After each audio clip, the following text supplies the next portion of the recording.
5강 하겠습니다. 5강 모든 문제의 시작, 이 부분 얘기를 좀 드리도록 하겠습니다. 원래 인간은 하나님의 형상대로 지음을 받았습니다. 이 내용은 제가 3강 때 말씀을 좀 드렸습니다. 창세기 1장 26절 27절에 보니까 하나님이 이르시되 우리의 형상을 따라 우리의 모양대로 우리가 사람을 만들고 그들로 바다의 물고기와 하늘의 새와 가축과 온 땅과 땅에 기는 모든 것을 다스리게 하자 하시고 하나님이 자기 형상 곧 하나님의 형상대로 사람을 창조하시되 남자와 여자를 창조하시고 원래 인간은 하나님의 형상대로 창조되었습니다. 창세기 2장 7절에 여호와 하나님이 땅의 흙으로 사람을 지으시고 생기를 그 코에 불어넣으시니 사람이 생명이 되니라. 사람이 생명 살아있는 영적인 존재가 됐습니다. 인간이 하나님의 형상대로 지음받은 아주 소중한 존재입니다. 이런 인간에게 어떤 축복이 있는지를 논하기 전에 하나님을 닮은 존재, 하나님의 형상을 가진 존재로 지음받았다는 것 자체가 놀라운 얘기예요. 이 하나님의 형상대로 지음받은 인간은 하나님 따라 하나님처럼 하나님을 닮아 영적인 존재이고 왕 같은 존재이고 그리고 처음부터 하나님의 자녀였으며 그리고 그리스도와 비슷한 그런 축복을 받은 존재입니다. 모든 만물을 정복하는 그런 존재죠. 그런 인간에게 문제가 생기기 시작했습니다. 이 문제를 조금 자세하게 다루고 있는 내용들이 창세기 3장 전반적인 부분입니다. 창세기 3장 8절에 먼저 보시면 그들이 그날 바람이 불 때 동산에 거니시는 여호와 하나님의 소리를 듣고 아담과 그의 아내가 여호와 하나님이 낯을 피하여 동산 나무 사이에 숨은지라. 저주의 내용도 이게 포함되어 있지만 사실 이미 선악을 알게 하는 나무의 열매를 따먹으면서 이미 임한 저주가 너무 어마어마합니다. 제일 처음은 뭐냐면 이런 영적인 상태입니다. 하나님을 피하는 상태가 된 거예요. 이미 하나님을 피하여 낯을 피하여 동산 나무에 숨은지라. 이렇게 창세기 3장 이후에 이게 선악을 알게 하는 그 과실 나무의 열매를 따먹고 난 이후에 인간의 영적인 상태는 뭐냐면 하나님께로 가까이 가는 상태가 아니라 피하여 숨는 상태예요. 점점 하나님과 멀어지는 그런 상태가 인간에게 온 겁니다. 그리고 3장 10절을 보면 이르되 내가 동산에서 하나님의 소리를 듣고 내가 벗었으므로 두려워하여 숨었나이다. 또 하나의 상태가 뭐냐면 숨을 뿐만 아니라 두려움이 몰려오기 시작을 하는 겁니다. 정신 문제다, 육신 문제다, 많은 걸 얘기할 수 있지만 이미 창세기 3장 6절 이후에 바로 이런 일들이 벌어지고 있는 겁니다. 하나님을 점점 피하는 모습. 어찌하든지 우리의 본능은 하나님께로 가까이가 아니라 하나님께로부터 멀어지려고 하는 여러 가지 많은 자기 합리화를 하면서 맞는 얘기를 하는 거죠. 자기 입장에서는 내가 벗었으므로 두려워하여 숨었나이다. 벗은 게 왜 두렵습니까? 자기 입장으로 막 해석을 하면서 점점 숨고 피하고 그러면서 두려워하는 거죠. 이게 영적인 본능입니다. 계속 두려움으로 끊임없이 사실은 인간들이 열심히 하거나 이렇거나 저렇거나 근본에 들어가면 전부 뭐가 깔려있냐면 두려움이 깔려있습니다. 인간이 이런 문제가 생기기 시작한 거죠. 원래 인간은 이러지 않았습니다. 3장 12절에 아담이 이르되 하나님이 주셔서 나와 함께 있게 하신 여자 그가 그 나무 열매를 내게 주므로 내가 먹었나이다. 너 왜 따먹었어? 라고 얘기했을 때 아담이 하는 얘기입니다. 그냥 여자가 내게 주므로 먹었나이다 이렇게 얘기하지 않고 그 여자를 뭐라고 얘기하고 있냐면 하나님이 주셔서 나와 함께 있게 한 여자 이렇게 얘기합니다. 여자 핑계를 대는 듯 하지만 누구 원망을 하는 거냐면 하나님을 지금 원망하는 거거든요. 이게 인간의 상태예요. 전부 저변에 뭐가 깔려있냐면 하나님을 원망하는 게 깔려있어요. 하나님 때문에 그렇다는 거죠. 이 여자 때문에 그렇다 동시에 그 여자를 누가 만드냐? 당신이 만든 거 아니냐? 이런 얘기죠. 계속 하나님을 원망합니다. 하나님을 원망하고 사람을 원망하고 하나님을 원망하고 사람을 원망하는 상태가 이미 돼버렸다는 거죠. 이게 지금 인간에게 지금 문제가 있다는 얘기거든요. 문제가 이렇게 생기고 있습니다. 그리고 13절에 여호와 하나님이 여자에게 이르시되 네가 어찌하여 이렇게 하였느냐. 여자가 이르되 뱀이 나를 꾀므로 내가 먹었나이다. 끝까지 책임을 또 전가합니다. 이게 심리 상태 그 마음의 상태, 정신의 상태, 육신의 상태를 이 안에서 사실은 다 볼 수가 있어. 이미 다 망가져 버렸어. 아담도 아담 나름대로, 하와도 하와 나름대로. 창세기 3장 16절에서 24절에 여러 많은 저주를 논하기 전에 이미 아담 무너져 버렸고 하와 무너진 모습이 다 나타납니다. 하나님을 피하여 숨은 이미 끝난 거잖아요. 피하여 숨고 두려워하여 숨고. 예. 그리고 나서 하나님을 원망하면서 하나님이 저 여자를 나한테 주신 거 아니냐. 여자도 원망하고 그 여자도 책임 전가하고 이미 다 사실은 무너질 대로 다 무너졌습니다. 뭐 표현이 좀 이상하지만 거의 막장 드라마 수준으로 다 무너져 버렸어요. 그래 놓고 3장 16절부터 24절에 인간에게 많은 문제가 옵니다. 또 여자에게 이르시되 내가 너에게 임신하는 고통을 크게 더하리니. 임신하는 고통이 인간에게 큽니다. 하지만 임신한 고통보다 우리가 더 생각해 볼 건 뭐냐면 이전에 없던 고통이라는 게 더 들어왔다는 거죠. 고통이 들어왔고 그것도 임신한 고통이 크게 더해졌고 네가 수고하고 자식을 낳을 것이며 너는 남편을 원하고 남편 너를 다스릴 것이니라 하시고 어쩔 수 없는 것 같습니다. 이게 전 세상의 상태입니다. 남편을 원하고 항상 아내는 남편을 원하고 남편은 아내를 다스리려고 덤벼듭니다.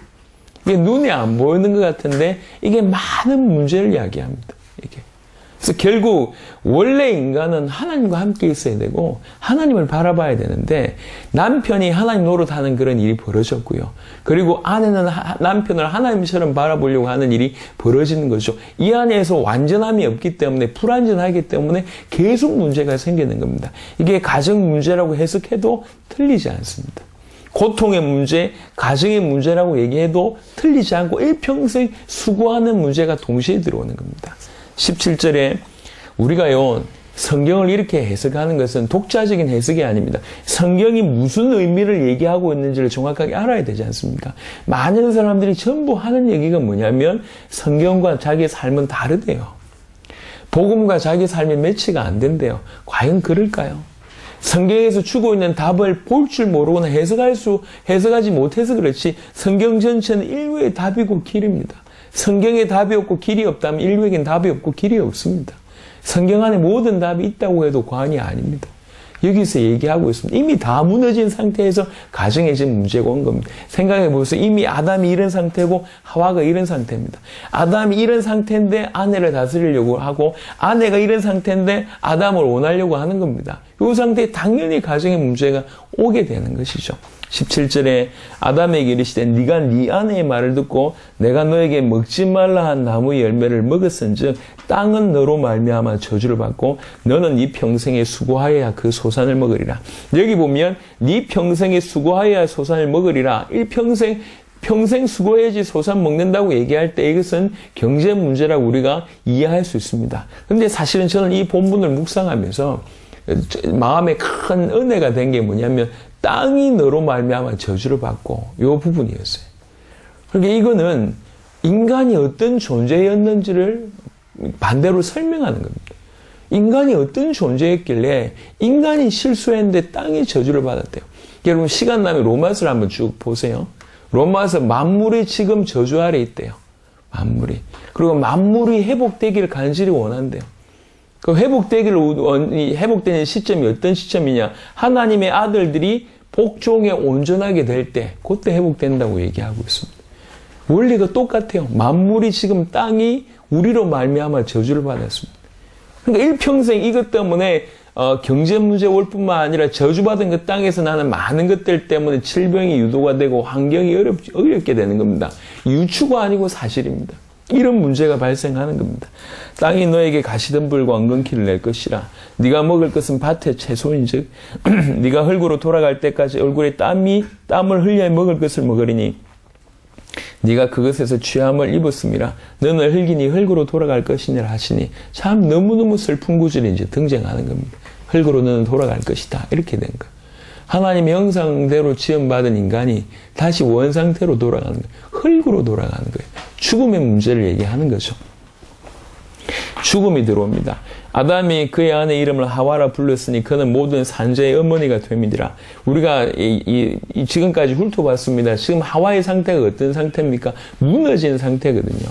모든 무너진 상태인데 그 여자에게 모든 산자의 어미가 된다고 얘기합니다.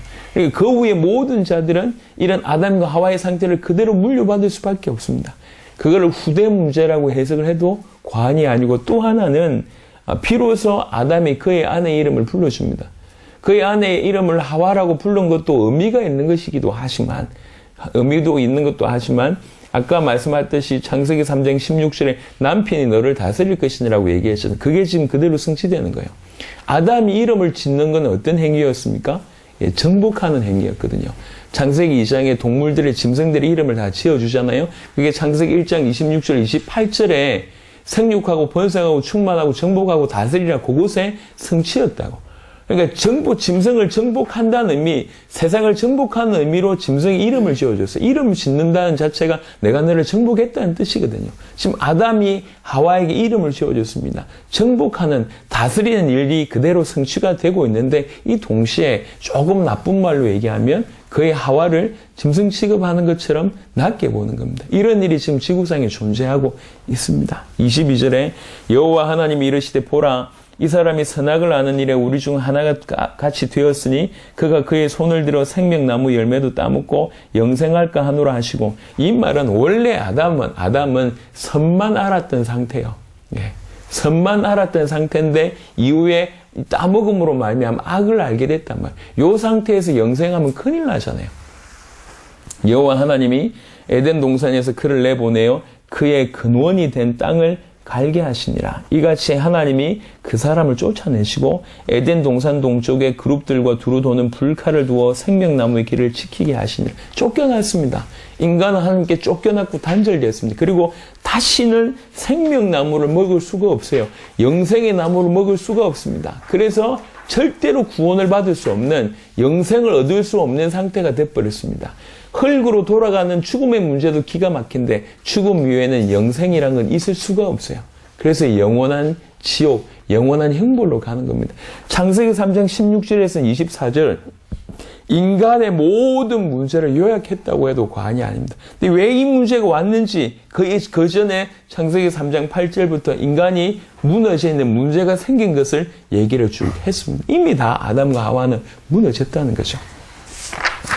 왜 이런 문제가 시작이 됐는가? 그것이 이번 강의의 핵심입니다. 그 모든 문제의 시작은 뭐냐? 창세기 3장 11절에 보니까 뱀으로 말미암아 시작되게 됩니다. 그런데 뱀은 인간의 해석이 필요 없습니다. 성경 그대로가 밝히는 바를 얘기하면 됩니다. 그런데 뱀은 여호와 하나님이 지으신 들짐승 중에 가장 강교하니라. 뱀이 여자에게 물어 이르되 하나님이 참으로 너희에게 동산 모든 나무의 열매를 먹지 말라 하시더냐라고 얘기합니다. 사단이 뱀을 통해서 들어왔는 것인지, 아니면 뱀의 모습으로 사단이 나타났는 것인지는 잘 모르겠습니다. 하지만 분명한 것은 그 뱀은 사단이었다는 거죠. 계시록 12장 9절에 보니까 큰 용이 내쫓기니 옛뱀, 곧 마귀라고도 하고 사탄이라고도 하며 온 천하를 꿰는 자라 그가 땅으로 내쫓기니 그의 사자들도 그와 함께 내쫓기니라. 계시록 20장 2절에 용을 잡으니 곧 옛뱀이요 마귀요 사탄이라 잡아서 1000년 동안 결박하여. 이 뱀은 사탄이었습니다. 이 뱀의 속임으로 말미암아 창세기 3장 6절에 하나님의 약속을 어기는 일, 하나님 말씀에 불순종하는 일, 하나님 주신 유일한 약속을 깨뜨리는 일을, 그런 범죄를 저지르게 됩니다. 여자가 그 나무를 본즉 먹음직도 하고 보암직도 하고 지혜롭게 할 만큼 탐스럽기도 한 나무인지라. 여자가 그 열매를 따먹고 자기와 함께 있는 남편에게도 주매 그도 먹었는지라. 모든 문제의 시작이 이 사탄으로 말미암아 범죄하게 됩니다. 그래서 창세기 3장 23절 24절 조금 전에 읽었던 본문의 말씀처럼 쫓겨나는 일이 벌어지죠. 단절됩니다. 그리고 절대로 나무의 그 길을 갈 수가 없는 상태가 되어버렸습니다. 더 이상 하나님께 갈 수 있는 모든 길이 막혀버렸습니다. 생명나무를 얻을 수 있는 길이 막혀버렸습니다. 쫓겨남으로, 단절됨으로 이 모든 문제가 이제 시작되게 됩니다. 그때 하나님께서 처음부터 이 모든 문제를 해결할 수 있는 해결책을 주셨습니다. 그것이 창세기 3장 15절입니다. 내가 너로 여자와 원수가 되게 하고 네 후손도 여자의 후손과 원수가 되게 하리니 여자의 후손은 네 머리를 상하게 할 것이요 너는 그의 발꿈치를 상하게 할 것이니라 하시고 처음부터 해결책, 여자의 후손이라는 해결책을 처음부터 제시하셨습니다. 그래서 신학자들은 창세기 3장 15절을 원시 복음이라고 얘기하고 처음의 복음이라고도 언급하기도 합니다. 분명한 것은 처음부터 해결책을 주셨다는 거죠.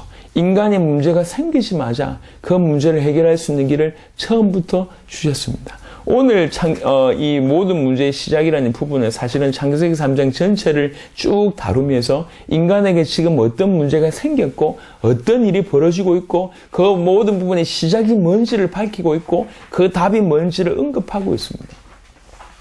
제가 이게 중남미 사역을 이렇게 돌고 그 다음에 이제 이 메시지가 아메리카 미주를 비롯해서 여러 대륙으로 흩어지는 걸 보면서 기도하면서 정말로 성경에서 말한 바가 그대로 드러나게 해야 되겠다. 인간의 많은 설명이 잘 되고 못 될 수도 있지만 성경 자체가 의미하는 바가 드러나게 해야 되겠다. 그래서 올바른 복음으로 그 어떤 사람의 설명보다 더 힘있게 이 메시지가 전달되게 해야 되겠다. 이런 생각을 하면서 정리하는데 개인적으로 정리하면서 주께서 은혜를 많이 주신 것 같습니다. 이후에 계속 강의가 진행되면 진행될수록 알겠지만 너무 성경 구절 하나하나에 말씀 자체가 힘있다는 것을 알게 됩니다. 오늘 5강으로 그 모든 문제의 시작이라는 제목으로 말씀을 나누었습니다. 여러분들에게 눈 열기를 그리스도 예수 이름으로 축원합니다. 아멘.